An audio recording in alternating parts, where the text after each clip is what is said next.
Hey guys, and welcome back to the channel, and today we've got another Unearthed Arcana.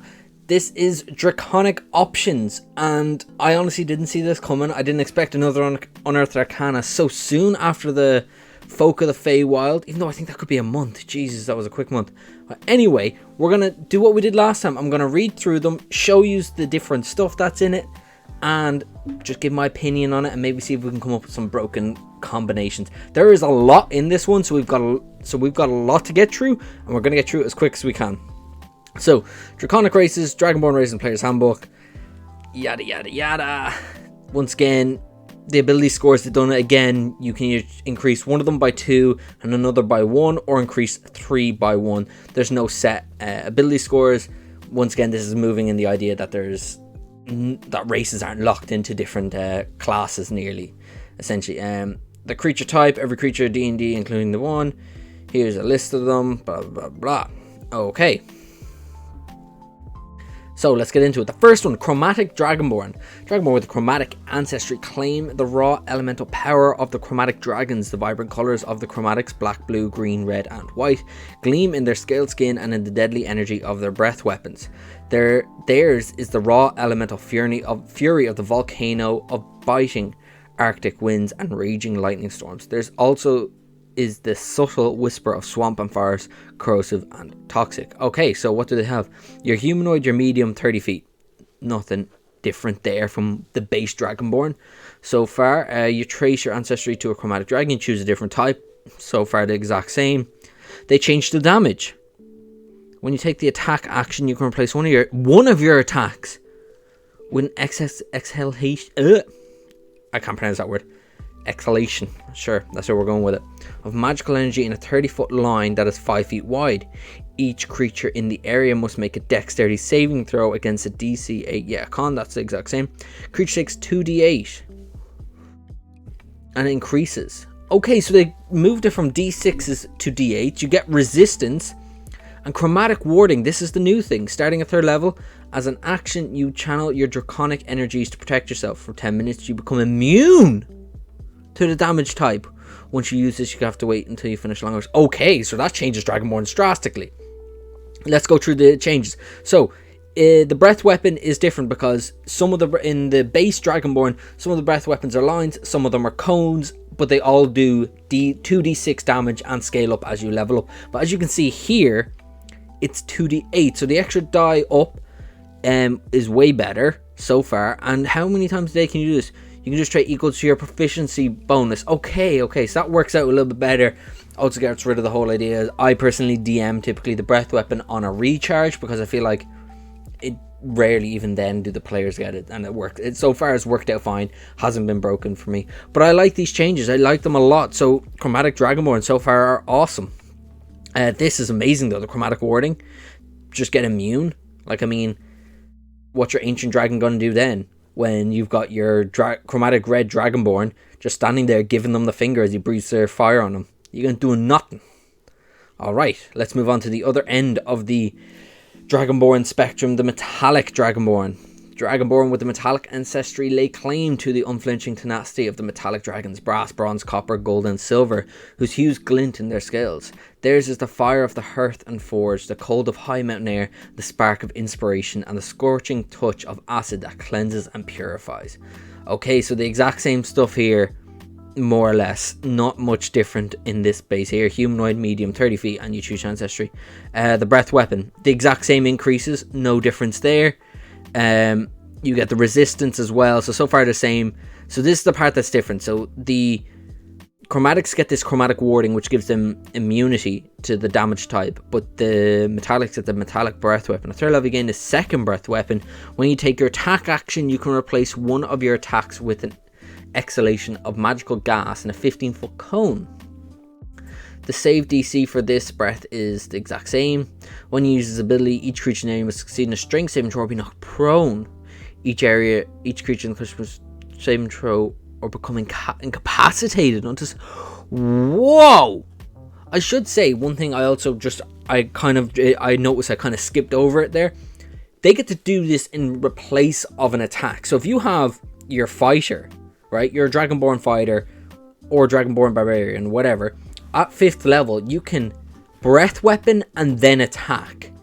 And so they can only do this once per long rest, obviously, because they're incapacitated. So basically force the creature to make 2 saving throws. The first one to knock them prone, and the second one... Oh no, you choose one. Oh my god, I thought that was both. Okay, you choose one. When you use the ability, you choose one. So you can either make them prone or you can make them incapacitated. I mean, both are very good, because think about it. You breath weapon and then you run up and just get an advantage attack. Boom. I really like those breath weapon changes for the metallics. And then the is it chromatic warding? Chromatic warding, this immunity thing is really, really good. Let's move on. Gem Dragonborn. Okay, so this is a whole new take on Dragonborns. Dragonborn with Gem ancestry partake of the heritage of all gem dragons who claim to be heirs of the ruby dragon Sardir, the firstborn of all creation, made by Bahamut and Tiamat in the first days of the first world. The colours and mysterious powers of the gem dragons, amethyst, crystal, emerald, sapphire and topaz, gleam in their scaled skin and course through their veins. Theirs are the wonders of the mind, the force of will, the brilliant light of insight, and resounding echo of discovery and desiccation of despair. Jesus. So, normal stuff here. You choose an ancestry. What are they? Amethyst, force, crystal, radiant, emerald, psychic, sapphire, thunder, topaz, necrotic. That is so cool. That they took in like the 5 other damage types and they're incorporating them in. Oh, I really, really like that. I'm really happy with that. This sounds so cool. Once again, normal breath weapon that the others got. This improved breath weapon, the damage, improved damage. You get resistance. We're about to see a shit ton of totem warrior emerald dragonborns. Your resistance to everything. That's what this is going to create. Psionic Mind, you can telepathically speak to any other creature you can see within 30 feet of you. Okay, that's cool. And starting 3rd level, you can use your bonus action to temporarily summon an array of spectral gems that match your gem ancestry in the shape of wings that last for 1 minute. Okay, so you can fly for a minute once you've done this. Okay, so you get flight for 1 minute a day. That's not bad. That's actually pretty good. Flight's fairly powerful, so that's cool. But this... the Psychic Totem Warrior Barbarian, that is just going to be a thing. I like this idea. I like the idea of giving them these extra ones. But Jesus Christ, the Totem Warrior is going to be a thing. Kobolds. Oh, I thought kobolds were already a thing. Was it in Volos? Let's see what they say. Some of the smallest draconic creatures to walk the plains. Kobolds display their draconic ancestry in the glint of their scales and in their roars. Legends tell of the first kobolds emerging from the Underdark near the lairs of the earliest dragons. In some lands, kobolds serve chromatic or metallic dragons, even worshipping them as divine beings. In other places, kobolds know too well how dangerous those dragons can be and help others defend against draconic destruction. Whatever their relationship to dragons, kobold scales tend to be rust-coloured, although the occasional kobold sports scale colour more akin to that of a chromatic or metallic dragon. The roar of a kobold can express a range of emotion: anger, resolve, elation, fear, and more. Regardless of the emotion the kobold expresses, the roar resonates with draconic power. So you're humanoid again, you're small, makes sense for kobolds. Walking speed of 30 for a small creature, that's interesting. You can see within dim light, so just now that I'm seeing that, they still haven't given dragons dark vision, dragonborns, but they've given the kobolds them the dark vision. Jesus. Draconic Legacy. The kobold connection to dragons can manifest in unpredictable ways in an individual kobold. Choose one of the following legacy options when you select this race. You have advantage on saving throws to avoid being frightened or to end the frightened condition. Okay. You know one cantrip of your choice from the Sorcerer spell list. Okay, it's not bad. You can choose it: Intelligence, Wisdom, or Charisma. That sounds awesome. You can make unarmed strikes with your tail. When you hit with it, the strike deals 1d6 plus your strength modifier bludgeoning damage instead of the bludgeoning damage normal for an unarmed strike. Oh, because an unarmed strike just typically was a 1 plus your strength. Draconic Roar. As a bonus action, you let out a Draconic Roar at your enemies within 10 feet of you until the end of your next turn. You and your allies have advantage on attack rolls against any of those enemies who could hear the roar. You can use a trait equal to your number times equal to your proficiency bonus and regain all expended uses when you finish a long rest. Or anything else? No. That's a good little race. That's a very good race. So it is this, the advantage against being frightened. That's the one I'm leaning towards. Although knowing any cantrip from the Sorcerer spell list, like, that's huge. There's a lot of cantrips there. So that's pretty solid to choose from. The fact that you can choose your spellcasting ability for it is really good as well. The D6 tail thing, I mean, it kind of works. You know, it is what it is. But I'd be leaning towards the cantrip or the advantage against being frightened. But this Draconic Roar is great. If you... imagine being a monk or a rogue, running in, letting out the roar, running out, and then all enemies are within 10 feet of you there. You know, everyone has advantage against. That's a really good ability. The Draconic Roar is a really, really good ability. Let's move on. They've released apparently some feats. Let's see what the fuck's going on here. A feat represents a character achieving mastery in one of their capabilities or discovering the... Oh, why am I reading this? We all know what feats are. So at level 4, if you don't know what a feat is, at level 4 you can either increase your ability scores or you can take a feat if your dungeon master allows them. So these are apparently new. The new ones: Gift of the Chromatic Dragon. You've manifested some of the power of the Chromatic Dragons, granting you the following abilities. As a bonus action, you can touch a simple or martial weapon and fuse it with one of the following damage types: acid, cold, fire, lightning, or poison. For the next minute, the weapon deals an extra d4 of the damage of the chosen type when it hits. After you use this ability, you can... Okay. Once per... It's for a minute? That's actually... I like that little bit. That's actually really, really good. When you take acid, cold, fire, lightning, or poison damage, you can use a reaction to give yourself resistance to that instance of damage. You can use this reaction over times equal to your proficiency bonus. That's a really good feat.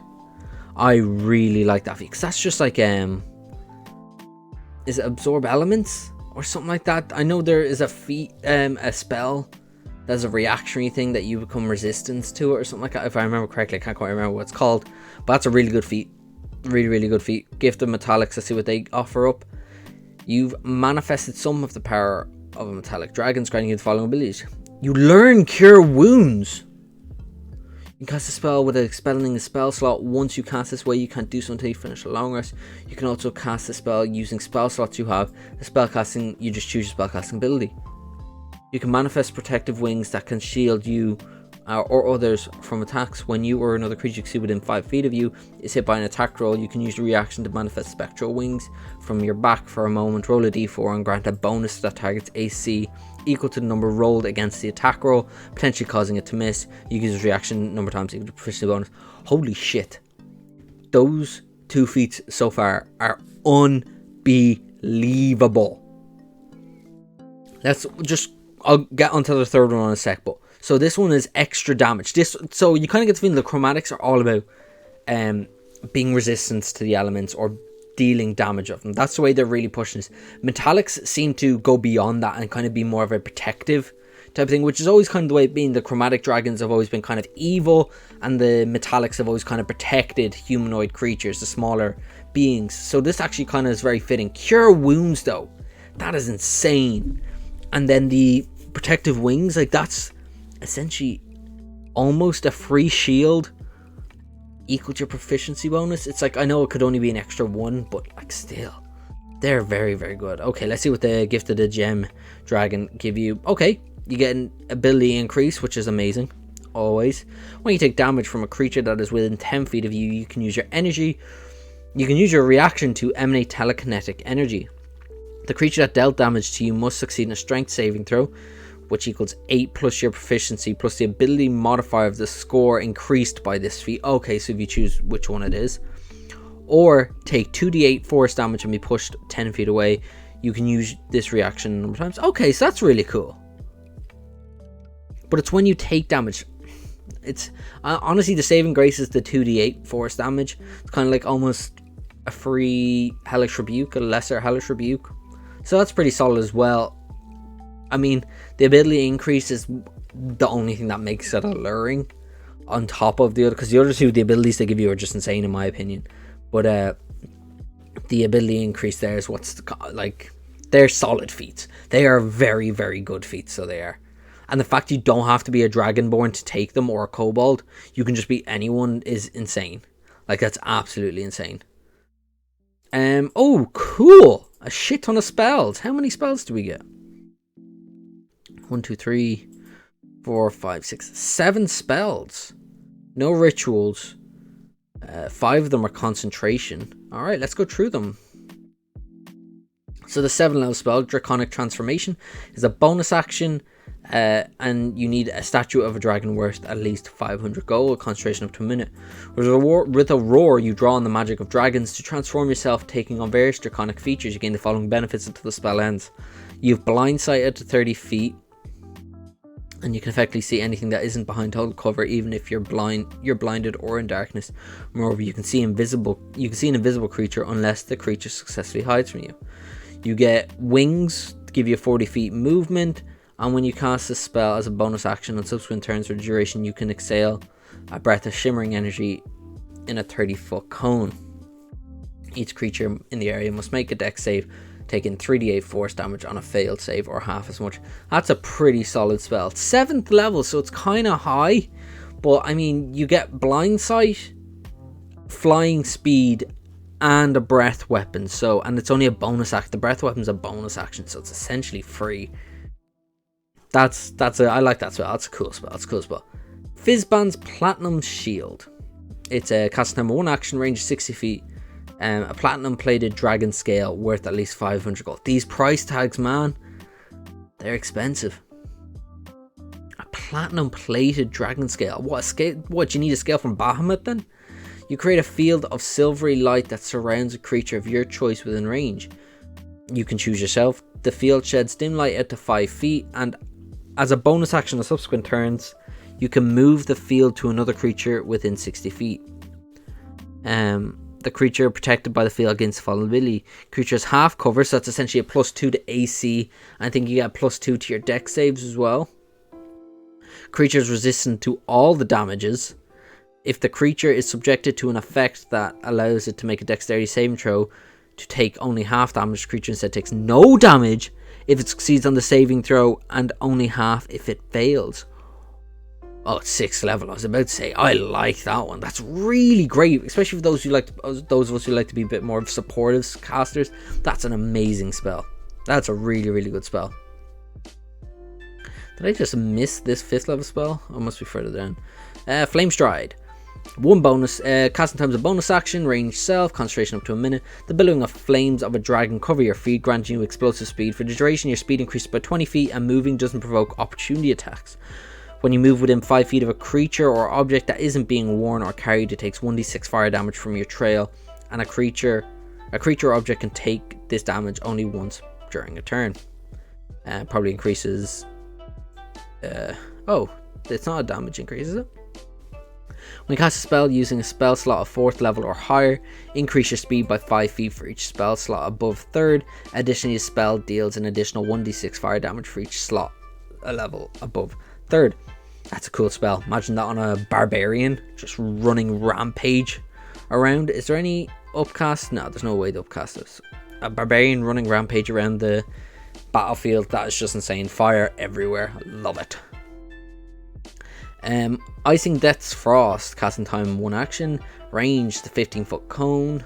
A burst of icy cold energy emanates from you in a 30-foot cone. Each creature in the area must make a con save. On a failed save, a creature takes 3d8 cold damage and is covered in ice for 1 minute, or until a creature uses action to break ice off itself or another creature. Creature covered in ice has a speed reduced 0. On a successful save, a creature takes half damage with no additional effects. When you cast a spell, it just increases the damage. That's a really, it's like an almost a little bit better Burning Hands, because of that extra reducing the speed to 0. Does cold damage, which I think is one of the most immune damages. So, but for a low level spell, that's solid. Ditch your Burning Hands, take that instead for you spellcasters out there. Nathirs Mischief, I think I'm pronouncing that right. Nathir, who knows? Cast time 1 action, range 60 feet. Concentration up to 1 minute. You fill a 20-foot cube centered on a point you choose within range with Fey and Draconic magic. Roll on the Mischievous Surge table to determine the magical effect produced. At the start of each of your turns, you can move the cube up to 10 feet. So you can, the smell of apple pie fills the air and each creature must succeed in a wisdom save or become charmed by you.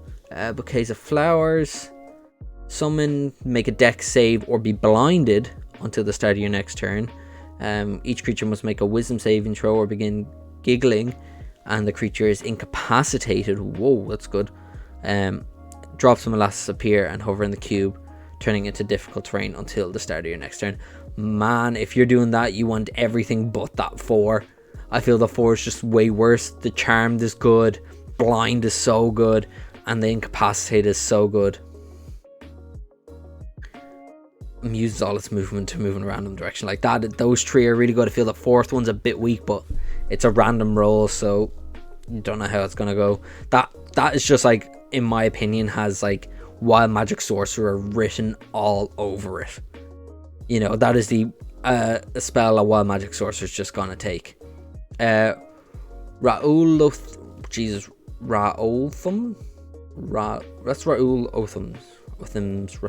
Otham's Psychic Lance, 4th level enchantment, 1 action, 120 feet.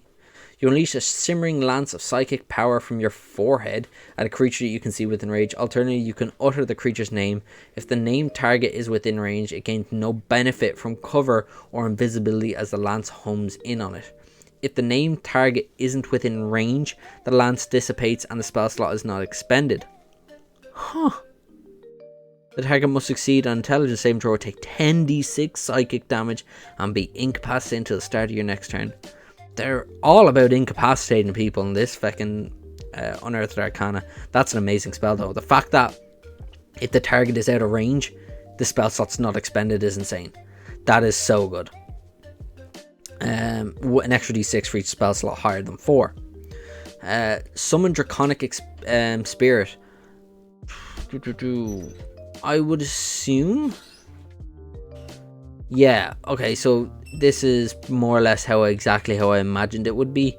It's very similar to the summon elemental spirits, summon a construct spear, all those ones that kind of came out. I think it was in is it in Tasha's?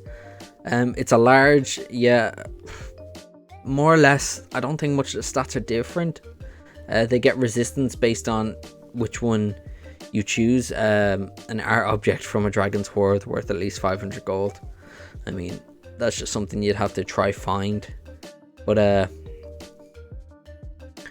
you have resistance to chosen damage. Yeah, like that's a fairly basic spell, but like as spells go, I really like those, and it seems like I don't know what they're gearing up for, because we've got that Ravenloft book coming out later this year. I think it's in May, actually, in a month, Jesus. And then we had the Folk of the Feywild, so I thought they were going pure Feywild. Excuse me. I thought they were going pure Feywild for the next book. But now that they're releasing an updated version of all the Draconic stuff, I mean, I don't know what direction they're going, but I am loving this. Dragonborn is my favorite race, so I am so happy with what they've done with these Dragonborns. Gem Dragonborn sounds so cool. I am going to make that Emerald Gem Dragonborn Barbarian and be resistant to absolutely everything and be a pain in my ass. Being a pain in the ass for the DM, not a pain in my ass. I love what they've done with the metallics and the chromatics.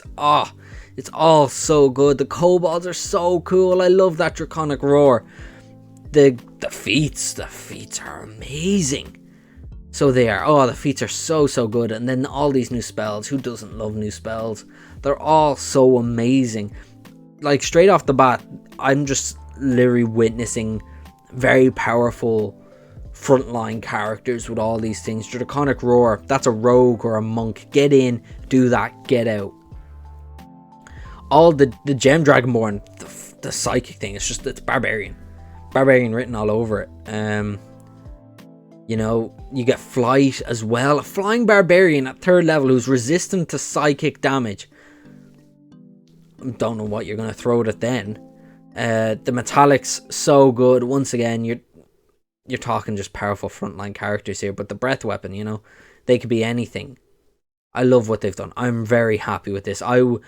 Honestly, I would be very happy to see all of this go to print now. Probably, I can't see much. It's powerful, but I don't think it's broken. Do you know, I've seen things that straight up are just way too OP, and I think some of the stuff might be too OP, so it might need to be fine-tuned just a smidgen.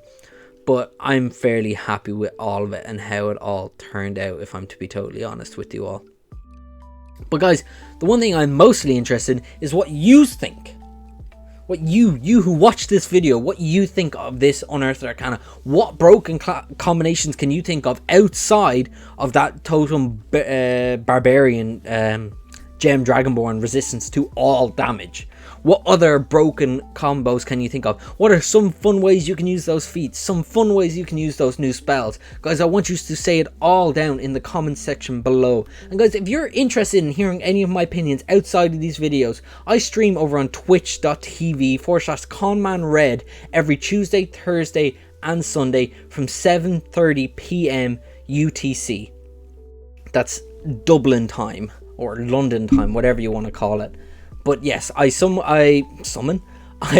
over on Twitch at those times every week. So guys, if you want to hear more, go over there, ask me any questions. I'm happy to answer them. But if you really enjoyed this video, please do hit the like button and make sure to subscribe. There's much more D&D content coming. I'm in my final 2 months of college, so if it slows down a little bit, please be a little bit understanding. But guys, I'm hammering home with this.